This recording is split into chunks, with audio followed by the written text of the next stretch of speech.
তো হ্যালো বন্ধুরা, কেমন আছেন? আবার একটা আমার নতুন ব্লগে আপনাদের স্বাগত। দেখতে পাচ্ছেন এবারে মাছকে খাবার দেওয়া হয়, সুজি পোকা তোলা হচ্ছে।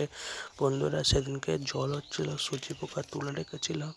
দেখতেই পাচ্ছেন সুজি পোকা অনেকটা পরিমাণে এখানে তোলা ছিল। এখানে তুলে অক্সিজেন চালিয়ে রাখা হচ্ছিল। এখানেই মাঝে মাঝে জল চেঞ্জ করা হচ্ছে। বন্ধুরা দেখতেই পাচ্ছেন, দেখতে থাকুন বন্ধুরা। ভালো লাগলে একটু লাইক, কমেন্ট, শেয়ার করে দেবেন বন্ধুরা।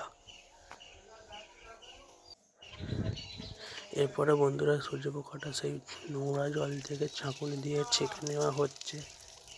আপনারা যদি এইগুলোকে সূজি পোকা না বুঝতে পারেন, এগুলো হলো ডাফনিয়া, এবং ডাফনিয়াই বলে। আপনাদের ওখানে কী বলে একটু কমেন্ট করে জানাবেন। এবারে বন্ধুরা, এই দেখুন কতটা পরিমাণে সূজি পোকা তোলা হয়েছে। বন্ধুরা দেখতেই পাচ্ছেন। এবারে বন্ধুরা, একটা ভালো জায়গাতে পরিষ্কার মাছের ট্যাঙ্ক থেকে জল নিয়ে এবারে মাছকে দেওয়া হচ্ছে। বন্ধুরা দেখতে থাকুন বন্ধুরা। ভালো লাগলে একটু লাইক, কমেন্ট, শেয়ার করে দেবেন বন্ধুরা। এবার অক্সিজেনটা বন্ধ করে আসি, নাহলে মাছেরাও অতটা বুঝতে পারবে না। খাবার দিচ্ছি চারিদিকে, জলের অক্সিজেন স্পিডটা আছে বলে, ওই জন্যই।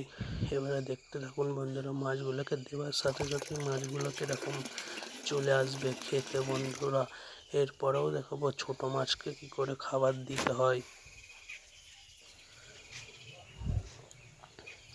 দেখতেই পাচ্ছেন কত পরিমাণে খাচ্ছে, খুব ভালো করে খাচ্ছে। ইনফোসোরিয়া কিংবা ডাফনিয়া, সরি বন্ধুরা, ইনফোসোরিয়া নয়, ডাফনিয়া। এবারে বন্ধুরা, ছোট মাছের জন্য ডাফনিয়া তোলা হবে। প্রথমে একটুখানি ওই সাদা বাটিতেই জল নিয়ে নিলাম বন্ধুরা, নাহলে ওতে ওই জলেতে নোংরা থাকতে পারে। এই জলেতে একটুখানি রেখে দেবো, নোংরাগুলো, ডাফনিয়ার নোংরাগুলো বেরিয়ে পড়বে। তারপরে এই দেখুন বন্ধুরা, ডাফনিয়া তোলা হচ্ছে। ভিডিওটা ভালো লাগলে একটু লাইক, কমেন্ট, শেয়ার করে দেবেন।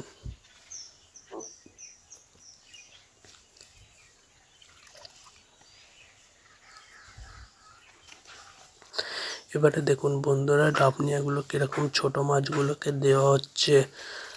ভালো লাগলে একটু লাইক, কমেন্ট, শেয়ার করে দেবেন বন্ধুরা। আপনাদের একটা সাবস্ক্রাইব, একটা লাইক আমাকে অনেক মোটিভেশন করে ভিডিও করার জন্যে।